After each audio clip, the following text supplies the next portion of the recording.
हम में से हर कोई ये जानना चाहता है कि साल 2025 में उसकी फाइनेंशियल कंडीशन कैसी रहेगी, कब सैलरी बढ़ेगी, कब बिजनेस में बड़ा फायदा होगा, कब प्रॉपर्टी बनेगी, कब बैंक बैलेंस आपका बढ़ेगा और कब मां लक्ष्मी की कृपा आप पर बरसेगी। साथ ही ये सब पाने के लिए उन्हें कैसे और कहां बैठकर करनी है लक्ष्मी की साधना उपासना, आइए पंडित जी से जान लेते हैं। पंडित जी, वैसे तो आपने बोला है कि हर समय आप उनको याद कर सकते हैं, नाम ले सकते हैं, लेकिन कोई निश्चित जगह स्थान तो होगा जहां से ज्यादा हमें फल मिलेगा, आशीर्वाद मिलेगा मां लक्ष्मी का। ये तो सही बात है। जैसे हमारे यहाँ सिद्ध पीठों का वर्णन है, सिद्ध पीठे कोट्यसा, तो वैसे तो हमारे सिद्ध पीठ 81 हैं, लेकिन उपपीठ मिलाकर के कुल 108 सिद्ध पीठ बनते हैं। इन सिद्ध पीठों में की गई उपासना तो अक्षुण फल देती है।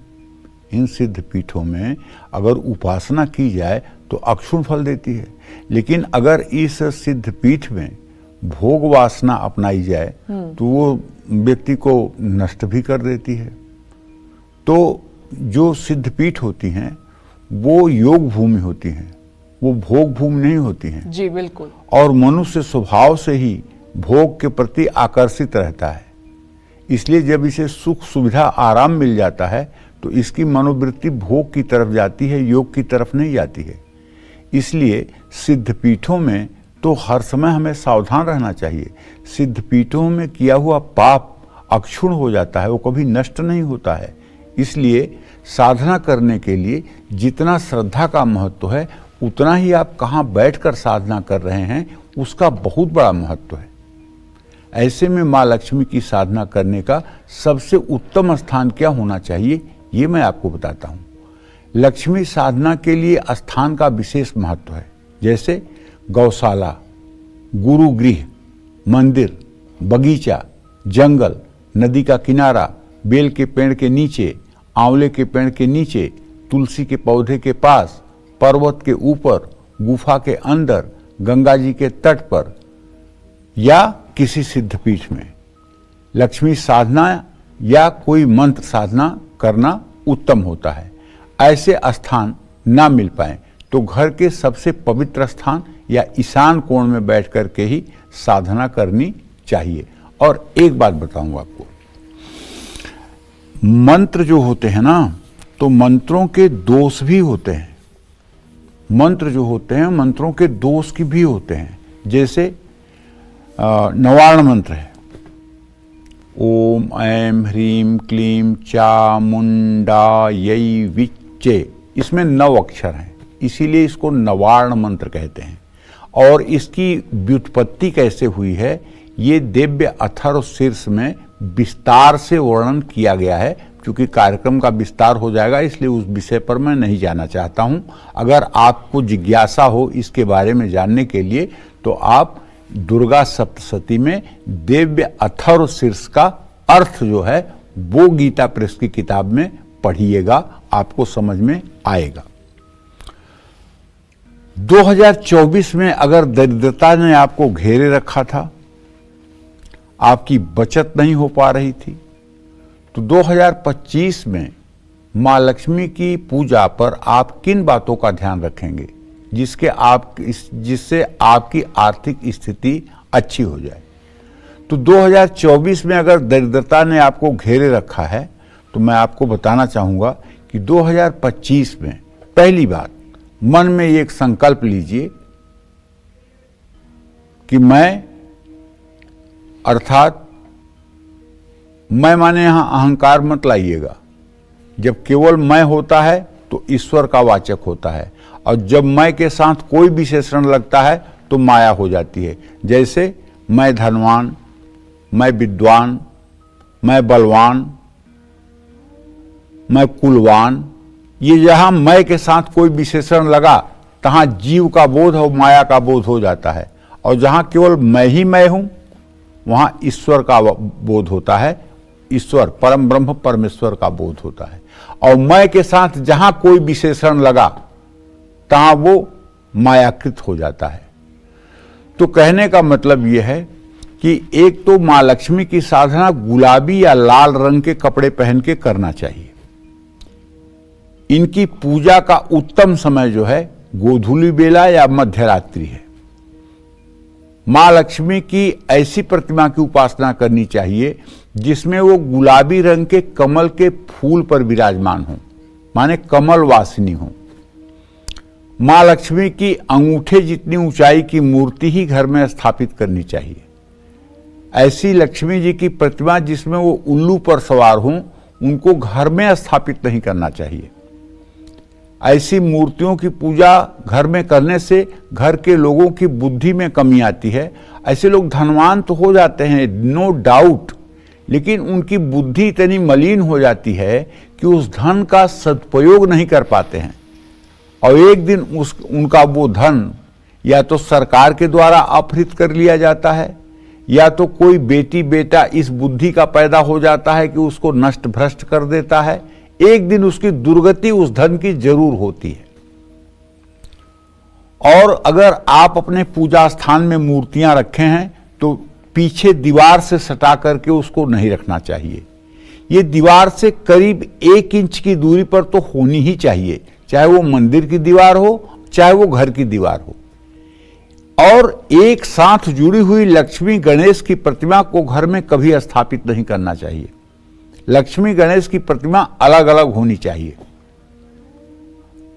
मां लक्ष्मी के मंत्रों का जप करने के लिए स्फटिक और कमलगट्टे की माला सर्वश्रेष्ठ है, लेकिन इसका मतलब नहीं कि रुद्राक्ष की माला पर जप नहीं हो सकता है, क्योंकि साफ साफ देवी भागवत में लिखा हुआ है कि रुद्राक्ष एक ऐसी वस्तु है जिसमें सारे देवी देवताओं की पूजा की जा सकती है। यहां तक अतिशयोक्ति नहीं, अगर आप राम राम भी करना चाहते हैं, आपके पास तुलसी की माला नहीं है, कृष्ण कृष्ण भी करना चाहते हैं, आपके पास तुलसी की माला नहीं है, तो आप रुद्राक्ष पर कर लीजिए, आपको दोष नहीं लगेगा। आप पीताम्बरा बगलामुखी की पूजा करना चाहते हैं, हल्दी की माला आपके पास नहीं है, आप रुद्राक्ष पर कर लीजिए, आपको कोई दोष नहीं लगेगा। रुद्राक्ष की एक ऐसी माला है, ये भगवान शिव के नेत्रों से, भगवान शिव के आंसुओं से प्रकट हुआ है। ये एक ऐसी माला है कि इसे दुनिया में कोई अशुद्ध कर सके ऐसी कोई अशुद्धता नहीं बनी है, और ये किसी को शुद्ध ना कर सके ऐसी कोई अशुद्धता नहीं है। कुछ लोग कहते हैं महाराज जी हमने तो माला पहना हुआ है, रात में निकाल देता हूं, शौच में जाता हूं तो निकाल देता हूं, इस समय निकाल देता हूं। मैं उनसे पूछना चाहता हूं, तुम्हारे शरीर में कब ऐसा होता है जब मल मूत्र नहीं बनता रहता है? वो 1 सेकेंड बताओ जब तुम्हारे शरीर में मल मूत्र बनना बंद होता हो, तो फिर क्यों पहन लेते हो माला? और माला निकाल के रख दोगे, माला को तुम अपवित्र कर दोगे। वो जगत को पवित्र करने के लिए रुद्राक्ष प्रकट हुआ है भगवान शिव की आंसुओं से, उसको कोई अशुद्ध कर पाएगा? वो तो चांडाल से चांडाल कर्म करने वाले को भी शुद्ध कर देता है। रुद्राक्ष मणिबंध पर धारण किया, बाजुओं में धारण किया, हृदय में धारण किया, माथे पर धारण किया, गले में धारण किया, शिखा में धारण किया और त्रिपुंड लगाया। बस चांडाल से चांडाल भी अगर होगा ना, तो जो देवगण वायु मार्ग से गुजरेंगे उसके स्वरूप को देख करके प्रणाम करेंगे। ये बात भागवत में लिखी हुई है, सच्ची बात बता रहा हूं। और चाहे आदमी ड्रामा में ही ये काम करे, नाटक में ही करे, लेकिन एक दिन ये नाटक ही असली रूप ले लेता है और मनुष्य सतमार्ग पर चल निकलता है। हां, एक बात जरूर है कि अगर कमल गट्टे की माला हो अपने पास और उसमें लक्ष्मी की उपासना की जाए तो अच्छी बात है। लक्ष्मी प्रतिमा पर चंदन या कुमकुम का तिलक लगाना चाहिए। लक्ष्मी पूजन में कमल के फूल का ज्यादा से ज्यादा उपयोग करना चाहिए। कमल का फूल सुंदरता, समृद्धि और शुभता का प्रतीक है। देवी लक्ष्मी को कुछ भी अर्पित करते समय उसमें तुलसी और तुलसी मंजरी मत डालें, ध्यान रखें। देवी लक्ष्मी को लाल रंग की बाती वाला दीपक अर्पित करें और इससे उनके दाईं ओर रखें। अब जैसे मान लीजिए कि कमल का फूल तो सबको नहीं मिल सकता ना, तो आंख बंद करिए और अपने दोनों हाथों को ऐसे फैला करके और सामने देखिए कि एक दिव्य सोने का सिंहासन है, उसमें एक बड़ा कमल का फूल रखा हुआ है गुलाबी रंग का, उस पे महालक्ष्मी रेशमी वस्त्र धारण किए हुए गुलाबी रंग का आपके सामने बैठी हुई हैं और उनका एक चरण नीचे है, एक चरण उन्होंने अपने पैर से दबाया हुआ है। और इस भाव भंगिमा को ध्यान में रखते हुए एक कमल का फूल आपके हाथ में है जो सोने से बना हुआ है, उसको आप महालक्ष्मी के श्री चरणों में ले जाकर के समर्पित कर रहे हैं। मानसिक समर्पण इसको कहते हैं। और रोज एक फूल आप माता के चरणों में चढ़ाना शुरू कर दीजिए मानसिक रूप से। 1 साल के अंदर अगर दरिद्रता आपसे 1000 किलोमीटर दूर न भाग जाए तो आप कहिएगा। लेकिन वही है, जिससे पूछो वही कहता है हाँ मैं तो पूजा करता हूं। क्या करते हो भाई? हनुमान चालीसा पढ़ता हूं, दुर्गा चालीसा पढ़ता हूं, राम रक्षा स्तोत्र पढ़ता हूं। अच्छा पढ़ते हो, ठीक है, बढ़िया है। और उसके बाद क्या करते हो? उसके बाद कुछ नहीं करता हूं। अगर हम पूजा स्थान में हैं और हमारा मन लगा हुआ है कि दुकान पे पता नहीं कौन ग्राहक आया होगा, उसको नौकर कैसे डील कर रहे होंगे, अरे मुझे तो वहां जाना है, जाने में देर हो रही है, पता नहीं तैयारी कैसे होगी।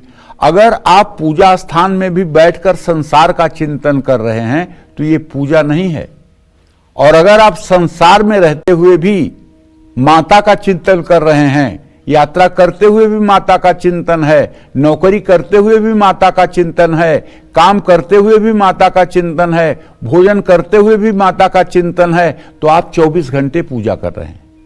वो सदैव आपके साथ रहेंगी, वो उनका सदैव स्नेह आपके ऊपर बना रहेगा। इसलिए पूजा में चिंतन का महत्व है। श्रीमद् भागवत महापुराण में मुरारी पादार्पित चित्तवृत्ति, ऐसा माता देवहूति कहती है। हर समय प्रभु के श्री चरणों में अपनी बुद्धि को लगाए रखना चाहिए, अपने मन को लगाए रखना चाहिए। तो कहने का आशय यह है कि जितना ज्यादा हम अपने आप को सरल रखेंगे और जितना ज्यादा बालक भाव से हम माता के श्री चरणों की सेवा में लगेंगे, ज्ञानी वानी कोई नहीं जान पाता इनको। ब्रह्मा विष्णु महेश भी नेति नेति कहते हैं, इनके सामने जो है ब्रह्मा विष्णु महेश भी जो है नेति नेति कहते हैं जब वे अपने आदिशक्ति स्वरूप में होती हैं। इनके बहुत स्वरूप हैं। एक स्वरूप तो इनका है कि भगवान विष्णु के पैर दबाती हैं, लेकिन एक स्वरूप उनका ये भी है कि भगवान विष्णु के ही अवतार श्री कृष्ण इनके पैर दबाते हैं। वो भी रूप है। वो रूप है किशोरी जी का, राधा रानी का। उनकी सखियों से, सहचरियों से लालजू पूछते हैं कि आज राधिका जी का मिजाज कैसा है, आज गुस्से में तो नहीं है। बहुत बढ़िया एक श्लोक आपको सुनाऊं।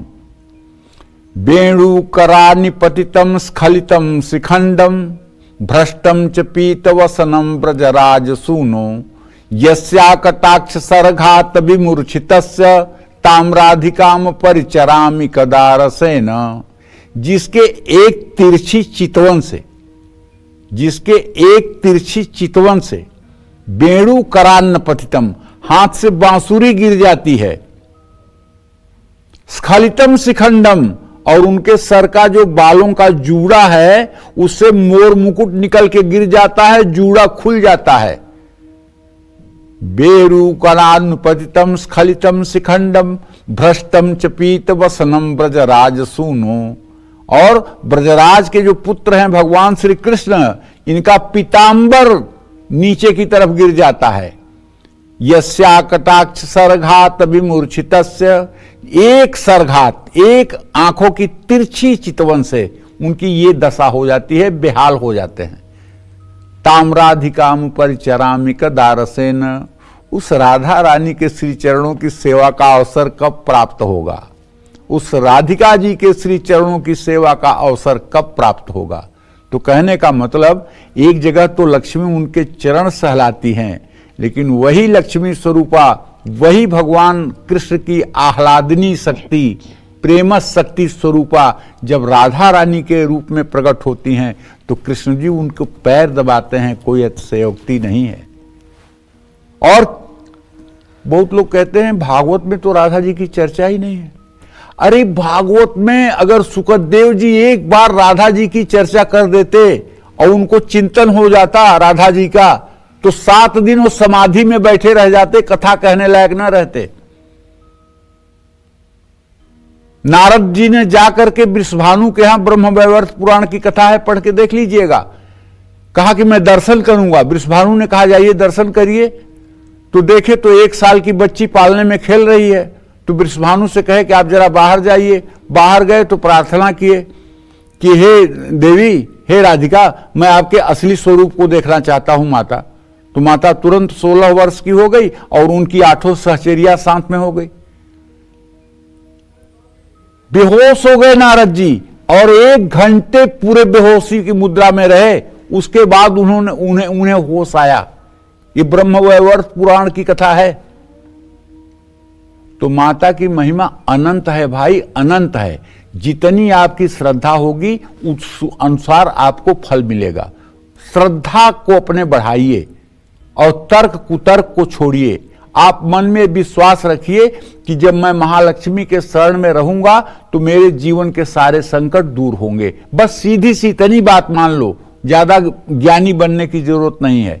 जय मां विंध्यवासिनी।